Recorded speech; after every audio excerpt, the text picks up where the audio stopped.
नमस्कार, स्वागत है आप सभी का कालचक्र में। मैं हूं विपनेश माथुर और मेरे साथ हैं प्रश्न कुंडली विशेषज्ञ पंडित सुरेश पांडे जी। पंडित जी, बहुत बहुत स्वागत है आपका। धन्यवाद।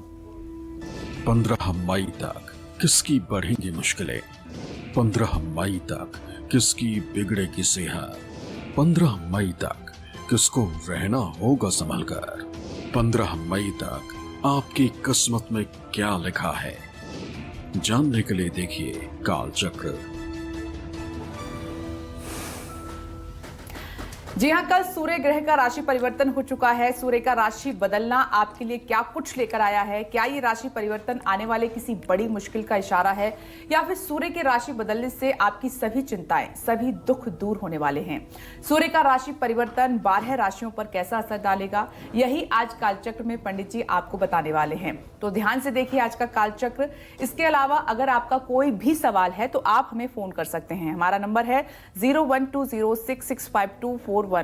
और अपनी चर्चा की शुरुआत करें उससे पहले जान लेते हैं कि आज का शुभ मुहूर्त आपके लिए क्या है। आज 16 अप्रैल 2025 दिन बुधवार है। आज वैशाख कृष्ण पक्ष की तृतीया तिथि दोपहर 1:16 तक, इसके बाद चतुर्थी तिथि शुरू होगी। अनुराधा नक्षत्र पूरे दिन रात रहेगा। व्यतिपात योग रात 12:19 तक, इसके बाद वरयान योग शुरू होगा। आज विकट संकष्टी चतुर्थी है। आज सर्वार्थ सिद्ध योग और अमृत सिद्ध योग बना हुआ है। आज के कुछ इसी क्रम में रोज की तरह अशुभ मुहूर्त भी हैं। जैसे बुधवार होने के नाते राहु काल रहेगा दोपहर 12 बजे से 1:30 बजे तक। यमगंड काल रहेगा सुबह 9:08 से 8 तक और गुलिक काल रहेगा सुबह 10:44 से दोपहर 12:21 तक। भद्रा काल रहेगा दोपहर 1:16 तक। जय मां विंध्यवासिनी। तो आइए पंडित जी के साथ अपनी चर्चा की शुरुआत करते हैं। ज्योतिष में सूर्य के बारे में क्या कहा गया है, क्यों सूर्य ग्रह हमारे जीवन में बड़ी अहमियत रखते हैं, सबसे पहले पंडित जी से यही जानते हैं। पंडित जी, एक तो ज्योतिष के बारे में बहुत ही वर्णन सूर्य को लेकर किया गया है, और इतनी इंपॉर्टेंस सूर्य को क्यों दी जाती है, इतनी अहमियत हमारे जीवन में क्यों रखते हैं? जपा कुसुम संकासम काश्यपेयम महाद्युतिम तमो अरिम सर्व पापघ्नम प्रणतोस्मि दिवाकरः। ओम कृष्णेन रजसा वर्तमानो निवेशयन्न मृतं मृतं च हिरण्येन सविता रथेन देवो जाति भुवनानि पश्यन्। वैदिक ज्योतिष शास्त्र में सूर्य को आत्मा का कारक, आत्मविश्वास का कारक, अहंकार का कारक और आत्मसम्मान और पवित्रता का प्रतिनिधित्व करने वाला ग्रह माना गया है। सूर्य जिन लोगों की जन्म कुंडली में मजबूत स्थिति में होते हैं वो आत्मविश्वास से भरपूर होते हैं।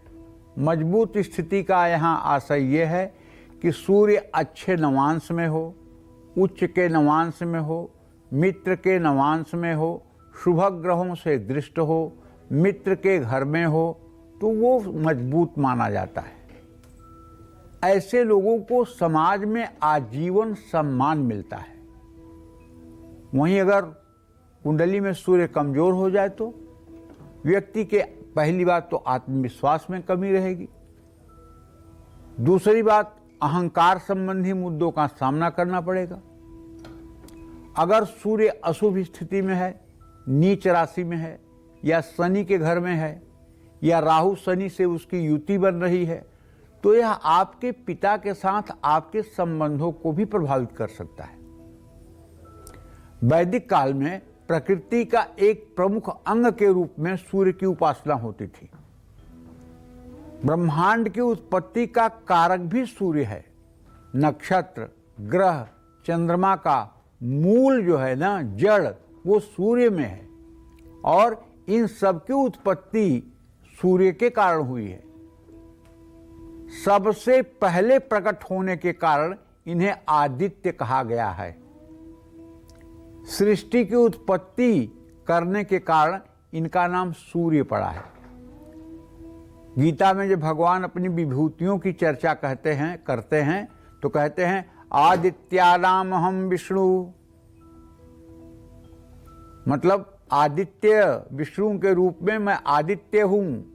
नारायण तत्व की मुख्यता होने के कारण सूर्य को आप सूर्य नारायण भी कहते हैं।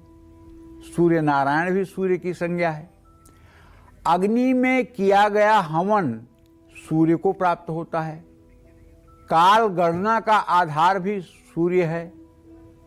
इसीलिए ज्योतिष का जो गणित का सबसे अद्भुत शास्त्र है उसका नाम सूर्य सिद्धांत है।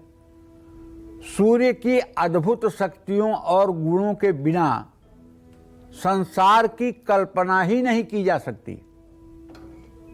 सभी पंचदेवों में सूर्य प्रमुख देव हैं। 5 देव हैं, गणेश, गौरी, श्रीहरि विष्णु, भगवान शिव और सूर्य।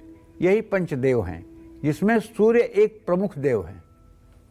इसके बारे में एक श्लोक आता है, उदय ब्रह्मणो रूपम ब्रह्म मध्याह्ने तु महेश्वर अस्तकाले स्वयं विष्णु स्वमूर्ति दिवाकर।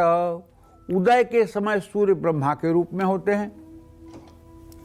उदय काल में सूर्य सृष्टि को संजीवनी प्रदान करते हैं। उदय काल का सूर्य सृष्टि के लिए प्राणदाता है।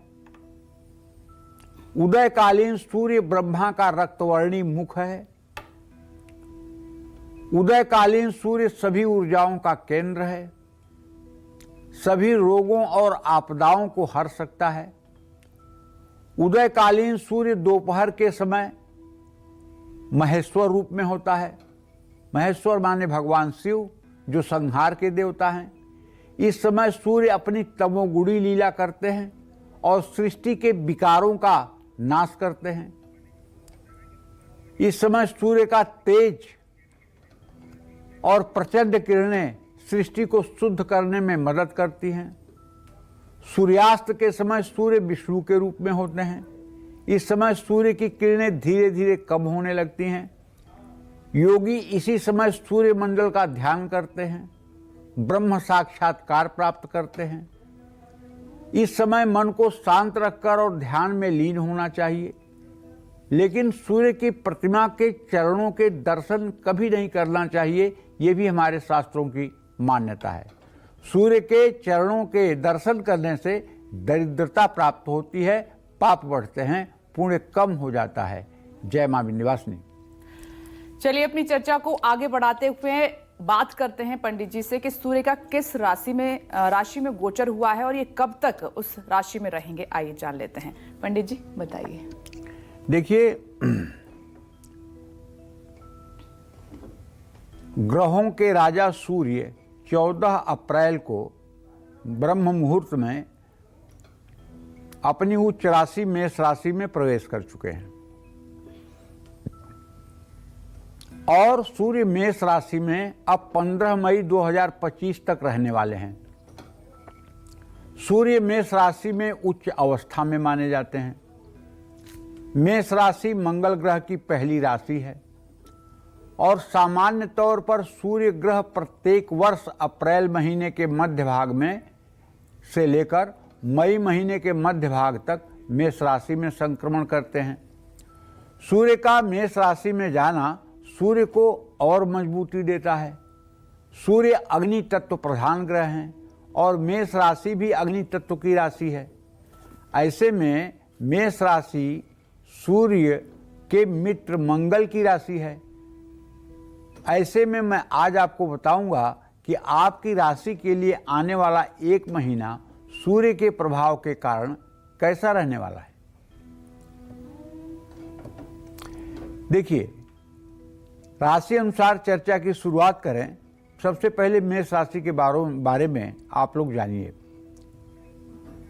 मेष राशि के जातकों को मैं बताना चाहूंगा कि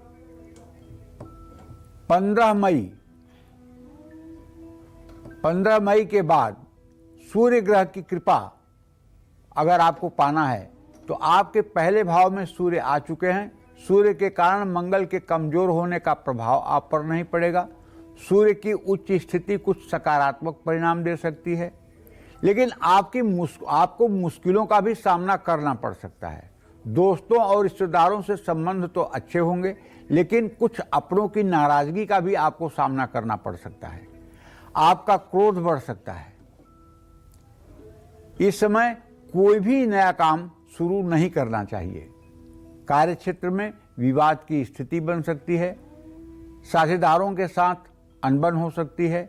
सूर्य के कारण शरीर में पित्त बढ़ सकता है, जिससे सिर दर्द, बुखार, स्किन से संबंधित बीमारी हो सकती है। एसिडिटी से भी परेशानी हो सकती है। विद्यार्थियों को अच्छे परिणाम प्राप्त हो सकते हैं। जो विद्यार्थी हैं उन्हें अच्छे परिणाम प्राप्त होंगे। मैं सभी राशि के विद्यार्थियों से कहना चाहता हूं कि देखो भाई, उद्यमेण ही सिद्ध्यन्ति कार्याणि न मनोरथै न सिंहस्य सुप्तस्य प्राप्तवान मुखे मृगा। उद्यम तो सबसे जरूरी है, पराक्रम सबसे जरूरी है, इसमें कोई दो राय नहीं। लेकिन पराक्रम करने के लिए एक उचित साधन चाहिए, और मनुष्य के लिए सबसे उचित साधन जो है वो उसका शरीर है। शरीर जितना स्वस्थ रहेगा, मन जितना प्रसन्न रहेगा, मन जितना एकाग्र होगा, उतना ही आपको अपने कार्य क्षेत्र में और जीवन के विभिन्न क्षेत्रों में सफलता मिलेगी। और शरीर स्वस्थ रहे, मन प्रसन्न रहे, सकारात्मक ऊर्जा का संचार शरीर में रहे, इसके लिए सनातन धर्म में एक ही बात कही गई है कि आप सूर्य की उपासना करें। इसीलिए सभी सनातन धर्मियों से पहला आग्रह किया गया है कि वो नित्य प्रातः काल उठ करके नित्य क्रिया से निवृत्त होकर के सूर्य को अर्घ दें। ओम ब्रह्म स्वरूपिणे सूर्य नारायणाय नमः, इस मंत्र को 3 बार बोलते हुए 3 बार में लोटे का जल सूर्य देव को अर्पित करें। उसके बाद अपने पूजा स्थान में आकर के कम से कम 5 बार नाड़ी शोधन प्राणायाम करें। अगर आप स्वस्थ, संपन्न और सफल जीवन जीना चाहते हैं तो उसके लिए ये बात बता रहा हूं। बार बार आप लोगों से कह चुका हूं कि नित्य कर्म पूजा प्रकाश एक गीता प्रेस की किताब है। उसमें प्राणायाम की विधि लिखी हुई है और बहुत डिटेल में लिखी हुई है।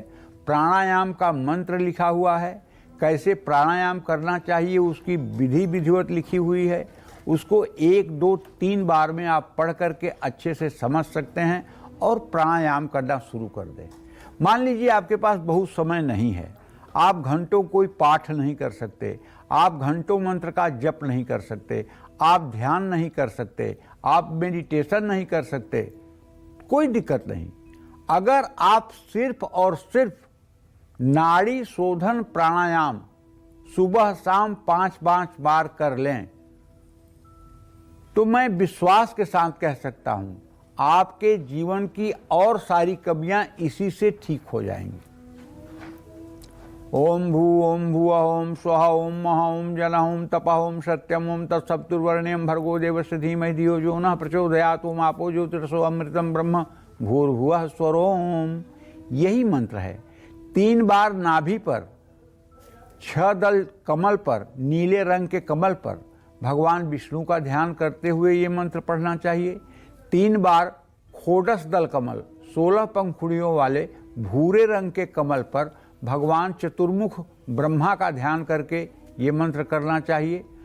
और 3 बार अपने भ्रिकुटी पर द्विदल सफेद कमल पर भगवान शिव को आसीन होते हुए ध्यान करके 3 बार इस मंत्र का जप करना चाहिए।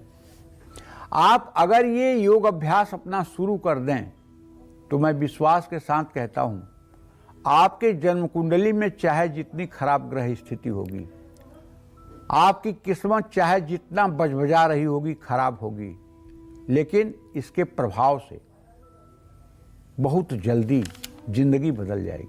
गीता महात्म्य में लिखा हुआ है, गीता अध्ययनशीलस्य प्राणायाम परस्य च नैवं सन्ति पापानि पूर्वजन्म कृतानि च। जो नित्य गीता का अध्ययन करता है और जो नित्य प्राणायाम करता है उसको पूर्व जन्म का प्रारब्ध कभी प्रभावित नहीं कर पाता है। अब इससे बड़ी बात क्या होगी। और 5 बार प्राणायाम करने में 10 मिनट से ज़्यादा का समय नहीं लगता है, ये बात बता दूं। और इसे स्त्री पुरुष सब कर सकते हैं। ऐसा नहीं है कि पुरुषों को करना चाहिए तो महिलाओं को नहीं करना चाहिए, बच्चों को नहीं करना चाहिए तो बुजुर्गों को नहीं करना चाहिए। ये सभी को करना चाहिए अपनी सामर्थ्य के अनुसार। कोई ये प्राणायाम 70 सेकेंड का करता है, कोई 1 मिनट 45 सेकेंड का करता है, और जिसकी सिद्धि हो जाती है वो 2 मिनट 20 सेकेंड का भी करता है। तो अपनी अपनी स्थिति के अनुसार, अपने अपने अभ्यास के अनुसार इसमें आगे बढ़ा जाता है। लेकिन प्राणायाम करते समय ये ध्यान रखें कि यदि आपके शरीर में कंप हो, कंप मतलब गुदा मार्ग से आपको ऐसा महसूस हो कि कंपन हो रहा है, शरीर कांप रहा है, तो उस समय आपको सांस छोड़ देना चाहिए। जय मां विंध्यवासिनी। तो मेष राशि की तो बात हो गई है, वृषभ राशि की हम बात कर लेते हैं कि सूर्य का राशि परिवर्तन वृषभ राशि वालों के लिए कैसा रहेगा और साथ ही 15 मई तक किन किन कार्यों में इन्हें सफलता मिलेगी और जो जरूरी बातें हैं वो कौन सी हैं जिनका ध्यान आपको रखना है, आइए जानते हैं। देखिए, ये सूर्य का जो राशि परिवर्तन हुआ है, वृषभ राशि के जातकों के व्यय भाव में सूर्य देव की उपस्थिति हुई है। 12वें भाव में आपके गोचर कर रहे हैं सूर्य देव। इससे क्या होगा, इससे पहला काम तो होगा कि व्यर्थ की यात्राएं हो सकती हैं, अप्रायोजित यात्राएं होंगी और खर्चे में बढ़ोतरी संभव है। अगर कोई गवर्नमेंट से रिलेटेड आपका काम है तो उसमें थोड़ी सी प्रॉब्लम क्रिएट होगी। ऐसे में आपको पूरे पेशेंस और सावधानी से काम करना चाहिए। आप विदेश में हैं या विदेश से जुड़ा कोई काम करते हैं तो लाभ मिलने की संभावना पूरी है। सूर्य का मेष राशि में गोचर थोड़ा सा आपके स्ट्रेस को, तनाव को बढ़ा सकता है। ऐसे में आपको अपने मन को शांत रखना चाहिए। धनहानि और विरोधियों से टकराव की भी आशंका है और थोड़ा सा भी ओवर कॉन्फिडेंस अगर आपके अंदर आया तो इससे नुकसान हो सकता है, इसलिए सतर्क रहें। आंखों या पैरों में तकलीफ की संभावना हो सकती है। अपनी मां की सेहत का ध्यान रखना होगा। महंगी चीजों में निवेश करने से बचना होगा। ज्यादा भाग दौड़ करने से बचना होगा। कानूनी मामलों में भी सावधान रहना होगा। किसी को पैसे उधार नहीं देना चाहिए, वरना वापस मिलना मुश्किल होगा। इन सब उपायों को करके आप अपने इस महीने को श्रेष्ठ बना सकते हैं। जय मां विंध्यवासिनी। चलिए आगे बढ़ते हैं, मिथुन राशि की बात कर लेते हैं कि मिथुन राशि वालों के लिए सूर्य का राशि जो परिवर्तन है वो कैसा रहेगा और साथ ही अगला 1 महीना आपके लिए कैसा रहने वाला है, आइए जानते हैं।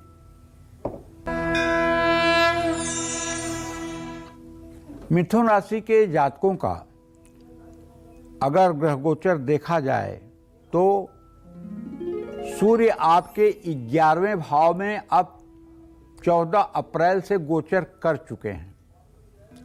ये निश्चित रूप से शुभ परिणाम देंगे क्योंकि तृतीय, एकादश और षष्ठ मतलब तीसरा, 11वां और 6वां इन स्थानों में यदि सूर्य हों या सूर्य इन स्थानों के अधिपति हों, स्वामी हों, तो कभी बुरा फल नहीं करते हैं और हर समय अच्छा परिणाम ही देते हैं। ये ज्योतिष शास्त्र के फलादेश का एक सूत्र है। कार्य क्षेत्र में सकारात्मक बदलाव होंगे और आपके काम की तारीफ भी होगी और आपका मान सम्मान भी बढ़ेगा। किसी प्रकार का प्रमोशन या पुरस्कार भी मिल सकता है। यात्राओं के योग बन सकते हैं। नई संपत्ति या गाड़ी खरीदने के अवसर मिल सकते हैं। सूर्य का प्रभाव आपके आत्मविश्वास को बढ़ाएगा। आर्थिक लाभ की प्रबल संभावना है। एक से ज्यादा स्रोतों से आपको धन लाभ होगा। पुराना दिया हुआ उधार वापस मिल सकता है। पिता या पिता के समान किसी व्यक्ति से सहयोग मिलेगा। कोई शुभ समाचार मिल सकता है। सेहत ठीक रहेगी।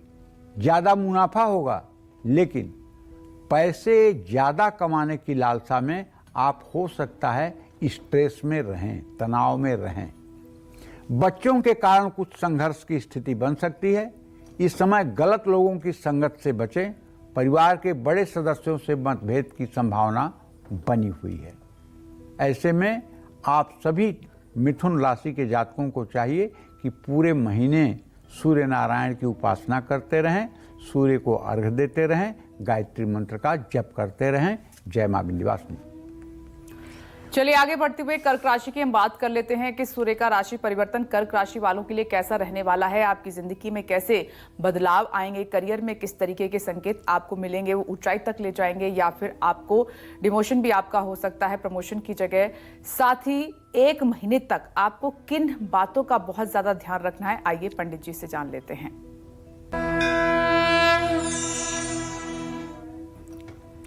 देखिए, अगर आपकी कर्क राशि है तो आप जान लीजिए कि सूर्य आपके 10वें भाव में इस समय गोचर कर रहे हैं, जो आपके लिए बहुत ही शुभकारी साबित होंगे। सरकारी कामों में सफलता मिलेगी। कड़ी मेहनत करने से कार्यक्षेत्र में सभी का समर्थन मिलेगा। बड़े अधिकारी आपके काम की सराहना करेंगे। अगर अभी तक आप बेरोजगार हैं तो नौकरी मिलने का भी प्रबल योग है। कारोबार में कोई बड़ी साझेदारी या बड़ी डील हो सकती है। परिवार में कुछ मांगलिक कार्य हो सकता है। पिता से सुख और सहयोग प्राप्त होगा। संपत्ति या गाड़ी खरीदने का योग बन सकता है। समाज में मान सम्मान बढ़ सकता है। आर्थिक स्थिति में सुधार होगा। परिवार में सुख शांति रहेगी। निश्चित रूप से कर्क राशि के जातकों को बताना चाहूंगा कि देखिए, यद्यपि आपके राशि में नीच का मंगल भी गोचर कर रहा है और ये मंगल आपके 10वें भाव का स्वामी है, और इसी मंगल के घर में भगवान भास्कर सूर्य देव आपके 10वें भाव में विराजमान है। तो निश्चित रूप से यदि कोई आपकी विशिष्ट मनोकामना है तो 24 या 25 तारीख को वो आपकी मनोकामना साकार होती हुई दिखाई देगी। बशर्ते आपको प्रातःकाल सूर्य को अर्घ्य देना चाहिए और कम से कम, एकदम कम तो 24 बार गायत्री मंत्र जरूर बोलना चाहिए। और किसी प्रकार के तामसी भोजन से आपको बिल्कुल बचना चाहिए। जरा सा भी हिंसा से प्राप्त या अभक्ष पदार्थ का आप सेवन ना करें, इससे बुद्धि नष्ट भ्रष्ट हो सकती है। आप इस महीने अपने अंदर ज्यादा से ज्यादा सात्विक गुणों का विकास करें। अगर सतोगुण का विकास होगा तो आपके कार्य आसानी से सफल होंगे। जय मां विंध्यवासिनी। कल सूर्यदेव राशि बदलकर मेष राशि में प्रवेश कर चुके हैं। ऐसे में ये राशि परिवर्तन किन राशियों की मुश्किलें बढ़ाएगा, किन लोगों की सेहत बिगाड़ेगा और किन लोगों को 15 मई तक रहना होगा संभल कर, यही सब राशि अनुसार बता रहे हैं आपको पंडित सुरेश पांडे जी। अब चर्चा को आगे बढ़ाते हुए बात करते हैं सिंह राशि वालों की। सूर्य का राशि परिवर्तन सिंह राशि की जिंदगी में क्या बदलाव लाएगा, इनको कहां कहां संभल कर रहने की आवश्यकता है, आइए जान लेते हैं। देखिए, अगर आपकी सिंह राशि है तो आपको ये मान के चलना चाहिए कि आपका राशि स्वामी सूर्य है। आपका राशि, दूसरी भाषा में आपका राशि स्वामी, आपका मालिक, आपके राशि का मालिक सूर्य देव ही है। और ये आपके चंद्र कुंडली के अनुसार आपके भाग्य भाव के भी स्वामी आपके भाग्य भाव में ही गोचर कर रहे हैं। इस समय इनका जो ट्रांजिट है, इस समय इनका जो गोचर है आपके भाग्य भाव में। सूर्य आपके भाग्य भाव में उच्च स्थिति में है, लेकिन लग्न के स्वामी होकर भाग्य भाव में उच्च राशि में होने से सूर्य का मिला जुला प्रभाव सिंह राशि के जातकों को प्राप्त होगा। धर्म कर्म के कार्यों में आपकी रुचि बढ़ेगी। लंबी यात्रा का योग बन सकता है और ये यात्राएं फायदेमंद साबित हो सकती हैं। पिता या इमीडिएट बॉस से मतभेद हो सकते हैं, सावधानी की जरूरत है। भाई बहनों से रिश्ते बिगड़ सकते हैं। कुछ रुकावटों के बाद भाग्य सहयोग करेगा। काम में सफलता हासिल होगी। सेहत मिली जुली रह सकती है। खान पान का ध्यान रखें और लापरवाही से बचें। आपके द्वारा लिए गए फैसले और किए गए कार्यों की प्रशंसा होगी।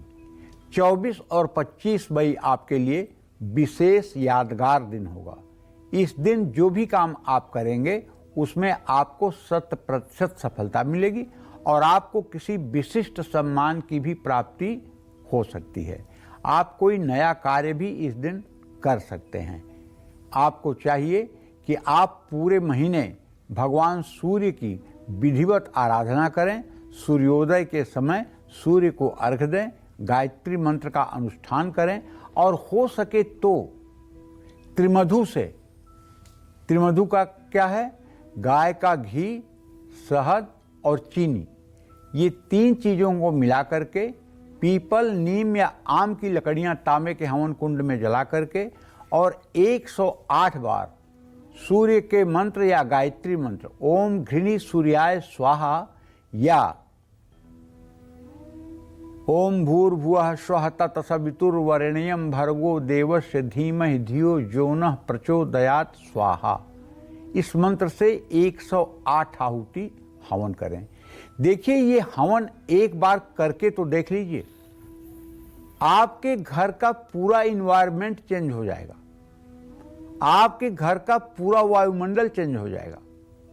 आपके घर से तनाव और एंजाइटी दूर हो जाएगी। आपके घर से उदासी दूर हो जाएगी। देखिए, मैं क्या कहता हूं ना कि मेरी बातों पे भरोसा तब करिए जब उसको आप प्रयोग के रूप में लीजिए। आप प्रयोग करके देखिए। अगर प्रयोग से आपको वो चमत्कार मिले जो आपके लाखों रुपए खर्च करने पर न मिल सकता हो तो आपको करना चाहिए। और कितना समय लगेगा? ज्यादा से ज्यादा घड़ी के समय से 10 मिनट। अब 10 मिनट आप अपने परिवार और जीवन की बेहतरी के लिए तो दे ही सकते हैं। और सनातन धर्म में अग्निहोत्र को, मतलब हवन करने की प्रक्रिया को सर्वश्रेष्ठ माना गया है। देवताओं का आहार भी हवन से ही प्राप्त होता है। देवताओं को हव्य और पितरों को कव्य संतुष्टि प्रदान करता है। इसलिए जो लोग नित्य प्रातः हवन करते हैं उनके मुखमंडल पर सूर्य की तरह आभा रहती है और उनके आत्मविश्वास के कारण उनकी विपरीत परिस्थितियां भी अनुकूल हो जाती हैं और आपदाएं भी संपदा के रूप में बदल जाती हैं। जय मां विंध्यवासिनी। चलिए आगे बढ़ते हुए कन्या राशि की हम बात कर लेते हैं कि कन्या राशि वालों के लिए सूर्य का राशि परिवर्तन कैसा रहेगा, खासतौर पर आपकी शादीशुदा जिंदगी के लिहाज से, बिजनेस के लिहाज से, नौकरी अगर आप करते हैं उसके लिहाज से, और साथ ही क्या हैं वो सावधानियां जो पूरे 1 महीने आपको ध्यान में रखनी है। आइए पंडित जी से जान लेते हैं। देखिए, कन्या राशि के जातकों को बताना चाहूंगा कि आपके अष्टम भाव में मृत्यु स्थान में सूर्य देव का गोचर 14 अप्रैल को हुआ है, जो 15 मई तक रहेगा। ये आपका 8वां भाव है। अगर आप इसके पहले फेस्टुला, बवासीर या भगंदर के पेशेंट रहे होंगे तो ये महीना आपके लिए कष्टकारी साबित होगा। सूर्य आपको निश्चित रूप से स्वास्थ्य संबंधी समस्याएं तब दे सकते हैं। आपको अग्नि और दवाओं के रिएक्शन से सावधान रहना होगा। आपको अपने लोग ही अपमानित करने का प्रयास करेंगे। पैसों के लेन देन में आपको विशेष सावधानी रखना चाहिए। धोखा या नुकसान की संभावना बनी हुई है। अचानक खर्चे बढ़ सकते हैं। ज्यादा यात्राएं हो सकती हैं। सेहत में गिरावट आ सकती है, थकान, कमजोरी और मानसिक तनाव महसूस हो सकता है, जिसके कारण आत्मविश्वास में कमी आएगी। निर्णय लेने से पहले सोच विचार जरूरी है। जब तक सूर्य मेष राशि में है तब तक कोई बड़ा या अहम निर्णय आपको टाल देना चाहिए। सेहत बनाए रखने के लिए खान पान पर विशेष ध्यान देना चाहिए। शारीरिक और मानसिक रूप से आप थोड़े कमजोर महसूस कर सकते हैं। सरकारी नौकरी कर रहे हैं या सरकारी क्षेत्र से जुड़े हैं तो कानूनी नियमों का पालन करिए। किसी भी गलत या अनैतिक कार्य से बचिए। अपने क्रोध पर काबू रखिए और कलेश से बचिए। और ये महीना आपके विपरीत परिस्थिति के बावजूद अच्छा हो जाए, इसके लिए मैं आपसे चाहूंगा कि पहली बात तो आपका खान पान पूर्ण रूपेण सात्विक होना चाहिए। एकदम खान पान की शुचिता और पवित्रता होनी चाहिए। और दूसरी बात, नित्य प्रातः आप सूर्य को जल दें और सूर्य की आराधना जरूर करें, चाहे 2 मिनट ही सही, लेकिन ओम घृणी सूर्याय नमः इस मंत्र का जप जरूर कर लें। इससे आपकी मनोकामना पूरी होगी और आपके जीवन में आने वाली दिक्कतें दूर हो जाएंगी। जय मां विंध्यवासिनी। अब हम आगे बढ़ते हैं और राशियों के सिलसिले को आगे बढ़ाते हुए तुला राशि की बात कर लेते हैं कि सूर्य का राशि परिवर्तन तुला राशि वालों के लिए कैसा रहेगा, साथ ही इनकी जिंदगी में क्या बदलाव 15 मई तक आ सकते हैं, ये जानते हैं। तुला राशि के जातकों को बताना चाहूंगा कि भाई सूर्य आपके 7वें भाव में 14 अप्रैल से 15 मई तक रहेंगे।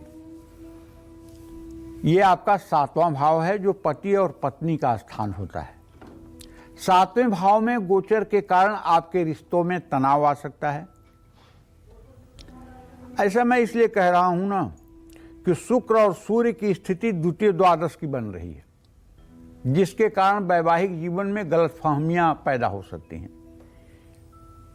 जीवन साथी, दोस्तों के साथ काम करने वालों और साझेदारों के साथ अपने व्यवहार पर ध्यान देना चाहिए।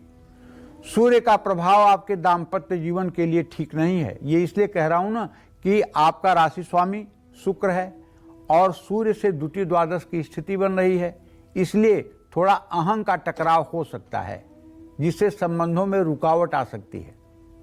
तो दोनों में से जो बुद्धिमान हो वो थोड़ा झुकेगा वही जिसमें कुछ जान होगी, अकड़ खास मुर्दों की पहचान होगी। अगर कोई व्यक्ति लचीले स्वभाव का है और सामने वाले के गलतियों के बावजूद भी उसे स्वीकार कर रहा है तो वो हार नहीं रहा है, वो जीत रहा है। और जो अकड़ करके बैठा हुआ है, अहंकार में डूबा हुआ है, आप विश्वास करिए वो जीत नहीं रहा है, वो हार रहा है। क्षमा बड़न को चाहिए, छोटन को उत्पात, का रहीम प्रभु को घट्यो जो भृगुमारी लात। तो भाई यात्राएं थकावट देंगी, कष्टदायक हो सकती हैं। जरूरी न हो तो यात्रा टालना बेहतर होगा। कारोबार में रुकावटें आ सकती हैं, लेकिन कुछ मामलों में लाभ भी संभव है। नौकरी पेशा लोगों को प्रमोशन या अच्छे अवसरों के लिए थोड़ा और पेशेंस रखना पड़ेगा। यह समय तनाव और असमंजस भरा हो सकता है। मन को शांत रखना बहुत जरूरी होगा। आत्मविश्वास बनाए रखें, खुद पर भरोसा रखें, कोई भी निर्णय सोच समझ कर लें। कोई नया करार या कॉन्ट्रैक्ट साइन करने के लिए समय ठीक है। शादी से जुड़ी बातचीत को टालना बेहतर होगा। और आपको चाहिए कि आपकी तुला राशि है तो आप नित्य प्रातः उठ करके सूर्य को अर्घ्य दें और किसी देवी मंदिर में जाकर के दर्शन पूजन का अपना कार्यक्रम पूरे महीने का रूटीन बनाएं। और अगर देवी मंदिर में जाकर के आप दुर्गा चालीसा या दिव्या कवचम का पाठ करें तो इससे आपके जीवन पर सकारात्मक प्रभाव पड़ेगा। जय मां विंध्यवासिनी। देखिए, राशि अनुसार पंडित जी आपको कुछ उपाय भी बता रहे हैं, वो आप जरूर कीजिएगा। आगे बढ़ते हुए वृश्चिक राशि की हम बात कर लेते हैं कि सूर्य का राशि परिवर्तन आपके लिए कैसा रहेगा। 15 मई तक आपको तरक्की मिलेगी या आपकी खुशियों को नजर लग सकती है, बता रहे हैं पंडित जी, सुनिए।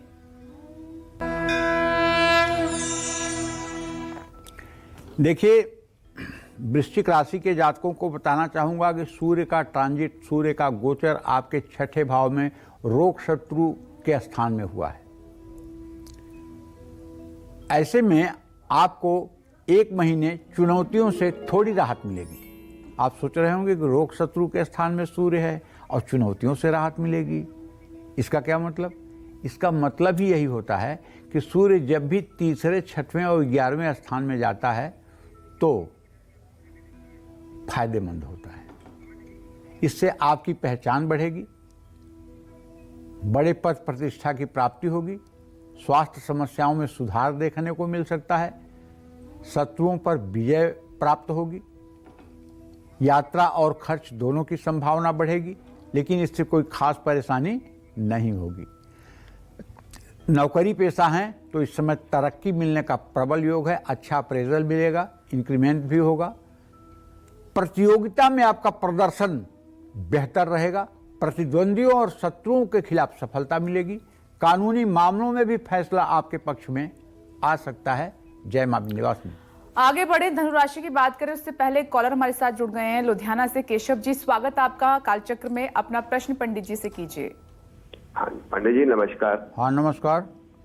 पंडित जी, मेरा एक प्रश्न है कि मेरा पिछले 5 और मैं पहले ये आपको बताऊं, ये मैंने आपके काल चक्कर में तीसरी बार मेरा कॉल लगी है और प्रश्न मेरा वही है कि मैं पिछले 5 साल से अपना मकान बेचने की कोशिश कर रहा हूँ और मकान नहीं बिक रहा है। आपके कहे हुए सारे उपाय मैंने करे हैं, विश्वकर्मा की चित्र लगा के, पीली सरसों रख के, दिया सुबह शाम करके, सारे उपाय करे हैं, मेरा मकान नहीं बिक रहा है, मेरी माली हालत बहुत खराब है। और दूसरा प्रश्न है कि मेरी वैवाहिक जीवन भी ठीक नहीं है, पत्नी से अलग रह रहा हूँ, तो क्या फ्यूचर है, प्लीज आप अच्छे से बताइए। मैं बहुत परेशान हूँ पंडित जी, और लोगों का एक बार कॉल नहीं मिल रहा, मेरा तीसरी बार आप ले रहे हो पर समाधान नहीं हो रहा।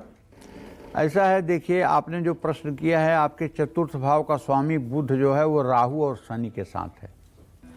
उपाय तो जरूर हो रहे हैं, लेकिन जैसे भारत का सबसे बड़ा हॉस्पिटल एम्स दिल्ली में है, लेकिन वहाँ भी कोई कोई पेशेंट मर जाता है, बहुत इलाज करने के बाद भी मर जाता है। उसी तरह से उपाय तो उपाय ही होते हैं। आपके प्रश्न के अनुसार अगर केशव जी देखा जाए तो आपके चतुर्थ भाव का स्वामी बुध होता है, जो इस समय अपनी नीच राशि में राहु शनि के साथ विद्यमान है। आपकी घर की लोकेशन ऐसी है जो लोगों को पसंद नहीं आ रही है। आपके घर का मतलब कि सिचुएशन ऐसा है जो लोगों को पसंद नहीं आ रही है, जो लोगों को जच नहीं रही है। अब आप 100 ग्राम पीली सरसों 10 रुपए की रख करके और छोटे छोटे उपाय करके आप ये चाहो कि इससे मतलब कि कुछ हो जाए, तो देखिए उपाय ही होते हैं। उपाय किसी चीज़ की गारंटी नहीं होते हैं। और जहाँ तक मकान बिकने का सवाल है, तो मकान के रूपरेखा को अगर आप बदलें तो मकान ही नहीं बिकेगा, बल्कि आपको फायदा भी होगा। लेकिन वर्तमान स्थिति में मकान जिस स्थिति में है, फिर इसको बिकना, नीच का बुध जो दिखाई दे रहा है, अभी भी हमें बड़ा ही कठिन दिखाई दे रहा है। और जहाँ तक आपके दाम्पत्य जीवन का प्रश्न है, तो उसके बारे में आपको बताऊं कि मंगल और शुक्र की स्थिति परस्पर पंचम नवम है। मंगल नीच राशि में है। जानबूझ करके आपने वैवाहिक जीवन को खराब किया है। थोड़ा सा अगर आपका ठीक से एटीट्यूड रहा होता, ठीक से समझदारी से आपने अपने उत्तरदायित्व का निर्वहन किया होता, तो वैवाहिक जीवन खराब न होता। मैं आपसे कहना चाहूँगा कि देखिए, 3 बार काल लगे या 10 बार काल लगे, आपको अपने व्यक्तित्व में थोड़ा सा परिवर्तन करने की ज़रूरत है, अपने सोच में परिवर्तन करने की ज़रूरत है। और जहाँ तक मकान बिकने की बात है, तो मकान का जो अभी मैं देख पा रहा हूँ, बुध नीच राशि में है, राहु और शनि के साथ है, तो थोड़ा विलंब लगेगा। लेकिन ऐसा नहीं है कि मकान नहीं बिकेगा, थोड़ा विलंब हो सकता है। ये विलंब 5 से 6 महीने का भी हो सकता है। आपको चाहिए कि एक बार अपने घर की सफ़ेद रंग की पेंटिंग करवा दीजिए, अंदर बाहर हर जगह सफ़ेद रंग की पेंटिंग करवा दीजिए। इससे आप देखिए आपके मकान के बिकने में आपको सफलता मिलेगी और आपकी परेशानियां भी दूर होंगी। लेकिन वैवाहिक जीवन को ठीक करने के लिए तो फिर आपको कड़ी मेहनत करनी पड़ेगी। वैवाहिक जीवन ठीक होने के संकेत नहीं दिखाई दे रहे हैं। जय मां विंध्यवासिनी।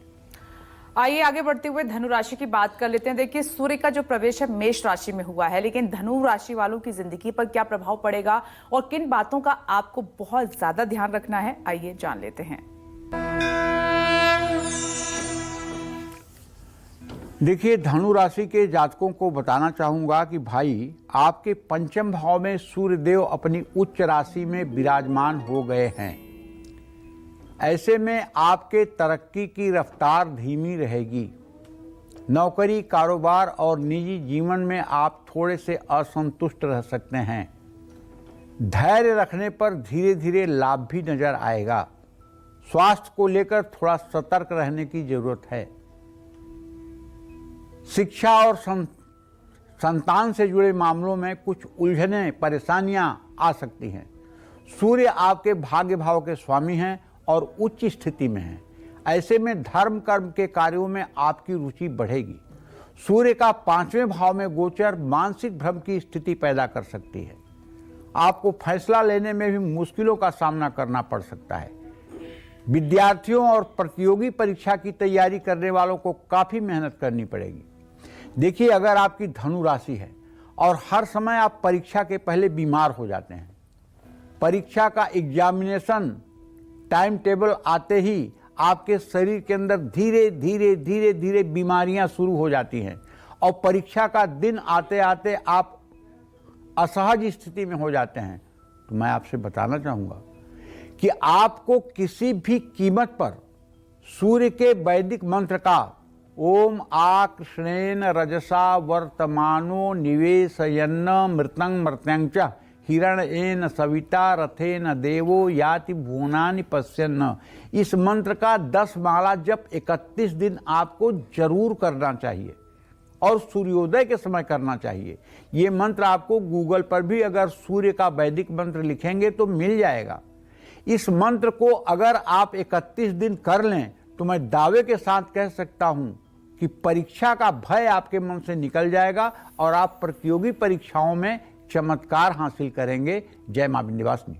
चलिए अब जल्दी से बात करते हैं मकर राशि वालों की। सूर्य का राशि परिवर्तन मकर राशि वालों की जिंदगी में क्या उतार चढ़ाव लाएगा, साथ ही इनको सूर्य ग्रह को मजबूत करने के लिए कौन से उपाय करने चाहिए, आइए पंडित जी से जानते हैं।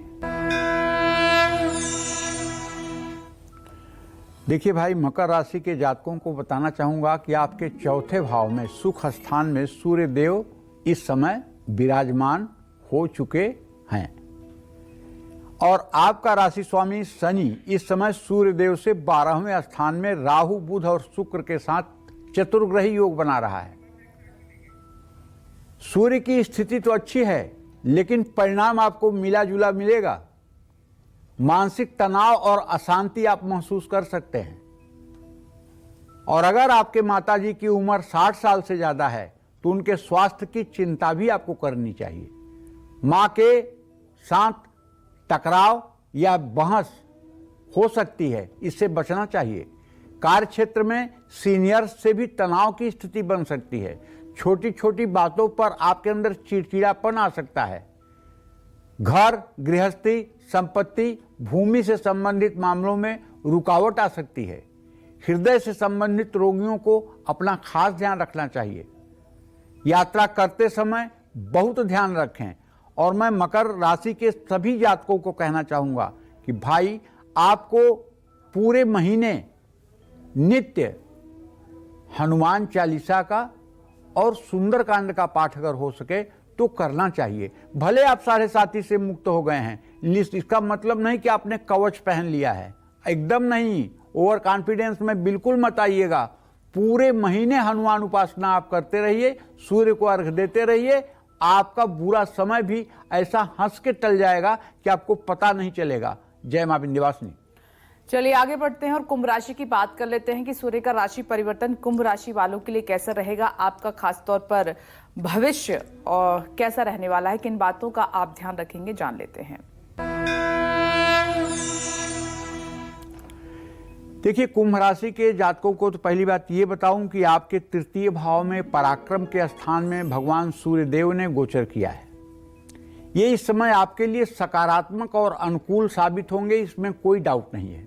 आपके व्यक्तित्व में निखार आएगा, आत्मविश्वास बढ़ेगा, दूसरों से आपका कम्युनिकेशन अच्छा रहेगा, आपके व्यक्तित्व में निखार आएगा, छोटी यात्राएं भी होंगी और धार्मिक और आध्यात्मिक उन्नति हो सकती है। नई चीजें सीखने में आपकी रुचि बढ़ेगी। नया काम या नया व्यवसाय शुरू करना चाहते हैं तो समय अच्छा है। आर्थिक समस्याएं धीरे धीरे सुलझ सकती हैं। कारोबार में उन्नति होगी, नौकरी में प्रमोशन का योग बनेगा, जीवन साथी से संबंध मधुर होंगे, उनका स्वास्थ्य भी अच्छा रहेगा। प्रतिद्वंदियों पर विजय पाने में आप सफल रहेंगे। शासन प्रशासन से जुड़े कार्यों में सहयोग और सफलता मिल सकती है। परिवार में छोटे भाई बहनों से मतभेद संभव है। आप अपने पिता को कुछ उपहार इस महीने जरूर दीजिए रविवार के दिन। उनके अनुकूल, मन के अनुकूल अगर कोई वस्तु उन्हें चाहिए और आपके सामर्थ्य में है तो अपने पिता को इस महीने आप गिफ्ट जरूर करिए। इससे आपका भाग्योदय होगा। आप अपने शक्ति सामर्थ्य के अनुसार अपने पिता को कोई न कोई गिफ्ट जरूर करें। जय मां विंध्यवासिनी। चलिए अब बात करते हैं आज के लकी ईमेल कुंडी विजेता की। और आज की हमारी ईमेल कुंडी विजेता हैं दिल्ली की रहने वाली अंजलि गुप्ता जी। आइए उनसे बात करते हैं। स्वागत है आपका। आपकी डिटेल पंडित जी के पास मौजूद है। अंजलि जी, आप अपने प्रश्न कर सकती हैं। नमस्कार पंडित जी, राधे राधे। सदा सुखी रहे। पंडित जी, मेरी तबीयत और मुझे अपने फ्यूचर के बारे में पता करना है। थोड़े दिन तो अच्छा चलता है और फिर मेरी दिन से डाउन हो जाते हैं। देखो बेटा, ऐसा है अंजलि, आपका जन्म 13 अप्रैल 1978 को 10:15 पर सुबह लखनऊ उत्तर प्रदेश में हुआ। आपका जन्म मिथुन लग्न में हुआ है और आपकी जन्म राशि भी मिथुन राशि है। इस समय आपकी बेटा शनि की महादशा चल रही है। शनि आपके मृत्यु भाव और भाग्य भाव का स्वामी होकर के तृतीय भाव में बैठा हुआ है, जो चंद्रमा से परस्पर तृतीय एकादश है। ऐसे में मैं ये कहना चाहूंगा कि आपके रोग भाव का स्वामी मंगल नीच राशि में होकर के आपके द्वितीय भाव में बैठा हुआ है। ये अस्वस्थता, अब आप 47 साल की हो रही हैं, ये अस्वस्थता पिछले 6-7 सालों से आपके शरीर में लगी हुई है। आपको चाहिए कि आप अपना समय समय पर हीमोग्लोबिन चेक करवाएं, आयरन चेक करवाएं। आयरन, हीमोग्लोबिन, ये दोनों चीज़ों की समस्याएं आपके जीवन में हो सकती हैं और मंगल के कारण रुधिर विकार भी हो सकता है। तो ये चेकअप अगर आप करवा करके किसी अच्छे डॉक्टर से परामर्श लें तो निश्चित रूप से आपको राहत मिल सकती है। अभी शनि में चंद्रमा का अंतर चल रहा है, जो एक प्रकार से विषयोग बनाता है। आपको मैं बताऊं कि आप 1 कटोरा भात पका हुआ और उसमें 4 चम्मच देसी घी, 4 चम्मच दही और 1 पाव गुड़ मिला करके भैंस को खिलाना शुरू करें 7 शनिवार, तो आपकी सेहत ठीक हो जाएगी और आपका भविष्य अच्छा हो जाएगा। ये 7 शनिवार उपाय जरूर करिए, नहीं तो 13 जुलाई 2026 तक का समय बहुत गंदा है। ये उपाय करने पर आपको राहत मिलेगी। जय मां विंध्यवासिनी। चलिए अब जल्दी से बात करते हैं मीन राशि वालों की। सूर्य का राशि परिवर्तन मीन राशि वालों की जिंदगी में कौन से बड़े बदलाव लाएगा? आने वाले 1 महीना इनकी किस्मत किस ओर करवट लेगी? आइए जान लेते हैं।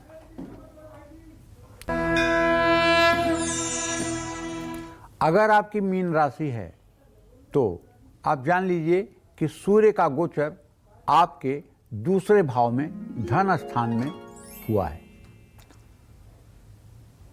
सूर्य का द्वितीय भाव में गोचर करना इस बात का संकेत है कि आर्थिक मामलों में कुछ टेंशन हो सकती है और दूसरों से उम्मीद के अनुसार फल भी नहीं मिल सकता है।